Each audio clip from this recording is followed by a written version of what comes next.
ધોરણ 6 વિષય ગણિત પાઠ 4 ભૂમિતિના પાયાના ખ્યાલો. આજે આપણે સ્વાધ્યાય 4.1નો અભ્યાસ કરીશું. તો શરૂઆત કરીએ પ્રશ્ન નંબર 1થી. તો પ્રશ્ન નંબર 1 છે કે નીચેની આકૃતિનો ઉપયોગ કરીને પ્રશ્નના જવાબ લખવાના છે.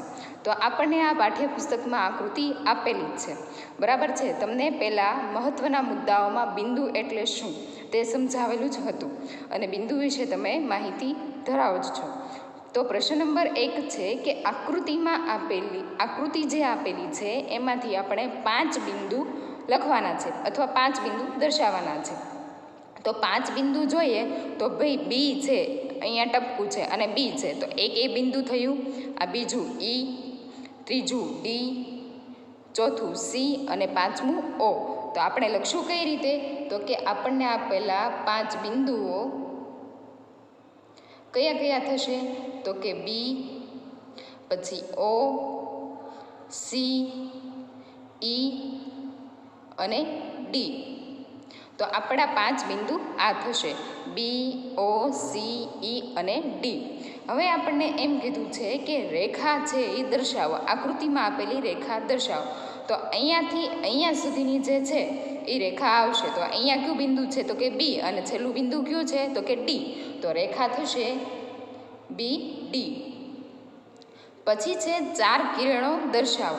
આપણે જોઈ ગયા કે કિરણોમાં ઉદ્ભવ બિંદુ કયું હોય, કે શરૂઆત ક્યાંથી થતી હોય? તો કે કોઈ પણ એક સ્થાનેથી, અને અંત છે એ ગમે ત્યાં અનંત સુધી થતો હોય. તો અહીંયા ઉદ્ભવ છે એ કિરણનો ક્યાંથી થાય છે? તો કે ઓથી. તો ઓ છે અહીંયાથી ઉદ્ભવ થાય છે, એક તો ઓ બી, ઓ સી, ઓ ડી અને ઓ ઈ. આટલા આવશે કિરણ. તો આપણે લખશું કઈ રીતે કિરણને? તો કે 4 કિરણ. તો પેલું છે ઓ બી, ઓ સી, ઓ ઈ અને ઓ ડી. આ ઉપરાંત જો તમને અહીંયા કોઈ બિંદુ આપેલું હોય તો એનો પણ સમાવેશ કિરણમાં થઈ જાય. તો આપણે 4 કિરણ લખ્યા, તો કે ઓ ડી, ઓ ઈ, ઓ બી અને ઓ સી. હવે છે 5 રેખાખંડો લખો. તો હવે 5 રેખાખંડ લખીએ. તો પેલું છે ઓ થી બી. તો રેખાખંડને કેવી રીતે દર્શાવવાના? ઉપર સીધી લાઈન, બરાબર છે, આવી રીતે દર્શાવવાના. ઉપર જે નિશાની છે એ યાદ રાખવી પડશે. રેખાને બે બાજુ એરો વડે દર્શાવવાના. કિરણને એક બાજુ જ એરો આવશે, જ્યારે રેખાખંડ છે એને એક પણ એરો આવશે નહીં. તો પેલું છે ઓ બી, પછી લખી શકીએ આપણે ઓસી, ઓ ઈ અને ઓ ડી. હજી આ ઉપરાંત એક આવશે. તો આપણે કયા કયા જોયા? ઓ બી, ઓ સી, ઓ ડી અને ઓ ઈ. અને એક આખું થશે ડીબી, સોરી ડીઈ. તો જોઈએ ફરીથી ઓ બી, ઓ સી, ઓ ઈ, પછી ઓથી ડી અને ડીઈ. આ પણ એક અંદર રેખાખંડ જ થયો. પછીનો આપણે પ્રશ્ન નંબર 2 જોઈએ કે 4 મૂળાક્ષરોમાંથી દરેક વખતે માત્ર 2 મૂળાક્ષરોનો ઉપયોગ કરી આપેલી રેખાના શક્ય તેટલી રીતે નામ આપો. હવે આપણે ભાઈ રેખાના નામ આપવાના છે. આકૃતિ આપણને પાઠ્યપુસ્તકમાં આપેલી જ છે. આપણે જોયું કે રેખાને કઈ રીતે દર્શાવવાની, બરાબર છે. હવે આકૃતિ ઉપરથી આપણે રેખા લખીશું. તો પહેલી કઈ થશે? એ થી બી. તો એ દર્શાવી દઈએ, એ બી. પછી બીજી એ થી સી, પછી ત્રીજી એ ડી, ચોથી. હવે આપણે અહીંયાથી એ બી, એ સી અને એ ડી લીધા. હવે તેવી રીતે બીનો વારો લઈશું. તો બી સી અને બી ડી. પહેલાં લખીએ બી સી, પછી બી ડી, પછી એવી રીતે સીનો વારો લઈએ તો સી થી ડી, સી ડી. હવે બી એ, સી બી, સી એ, ડી સી અને ડીબી અને ડીએ. આ કઈ રીતે દર્શાવવાનું? તો કે પહેલાં એનો વારો લીધો તો AB AC AD, હવે પછી બીનો વારો લેશું BC BD, પછી સીનો વારો CD, પછી આનાથી ઉલટું કરશું તો DA DB DC. એવી રીતે એક પછી એક બિંદુઓનો ઉપયોગ કરીને આપણે રેખા લખી છે. પ્રશ્ન નંબર 3 જોઈએ તો આકૃતિનો ઉપયોગ કરીને લખો નીચેના પ્રશ્નના જવાબ. તો હવે ઈ બિંદુને સમાવતી રેખાઓ, તો ઈ બિંદુમાંથી કઈ કઈ રેખાઓ પસાર થાય છે એ લખવાની છે. તો ઈ બિંદુને સમાવતી રેખાઓ કઈ કઈ આવશે?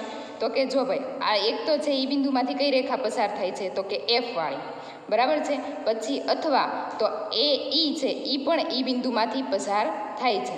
તો ઈ બિંદુમાંથી પસાર કઈ રેખા થાય? તો કે F આ લાઈન પસાર થાય છે, અને બીજી તો કે A બિંદુવાળી જે છે એ પણ રેખા પસાર થાય છે.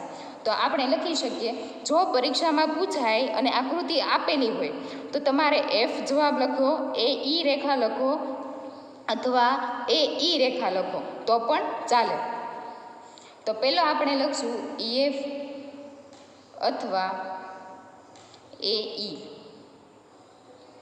હવે એ બિંદુમાંથી પસાર થતી રેખા, તો એ બિંદુ છે એમાંથી પસાર થતી હોય એ રેખા લખવાની છે. તો એ બિંદુમાંથી કઈ કઈ રેખા પસાર થાય છે? તો કે એ ઈ, આ ઈ છે એ પણ આ રેખામાંથી પસાર થાય છે. પછી આ ડી છે બિંદુ, એ પણ એ રેખામાંથી પસાર થાય છે. અને આ બી છે એ પણ આ રેખામાંથી પસાર થાય છે. તો આપણે લખીએ એ બિંદુમાંથી પસાર થતી રેખાઓ, તો કઈ આવશે? તો કે એ ઈ, પછી એ ડી અથવા AD અથવા AE. પરીક્ષામાં પૂછાય તો તમને કોઈ પણ એક કીધી હોય તો આ ત્રણમાંથી તમે કોઈ પણ લખો તો પણ તમારો જવાબ સાચો પડે.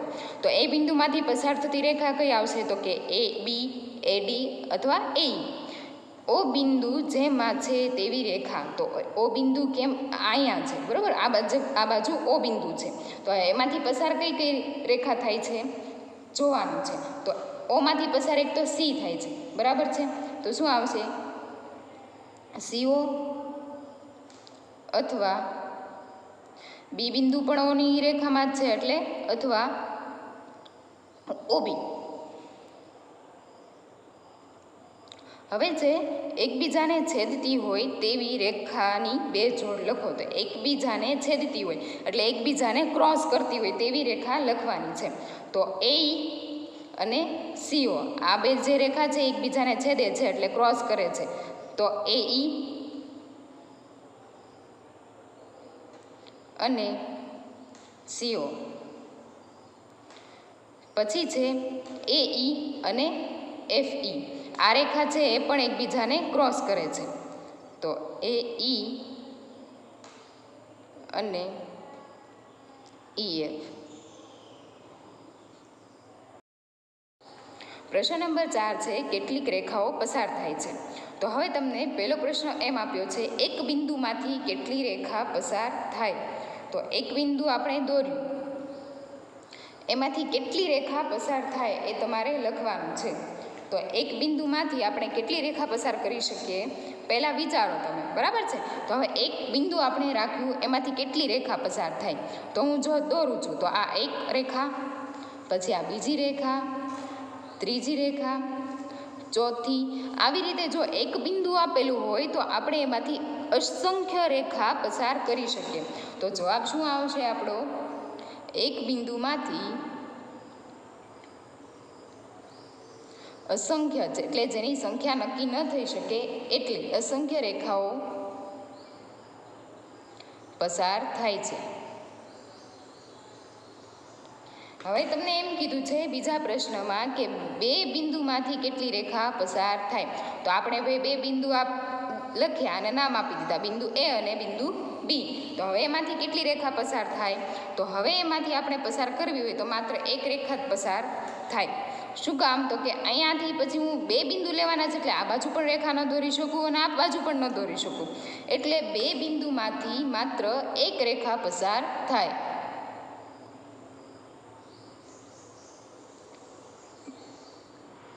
એક રેખા પસાર થશે.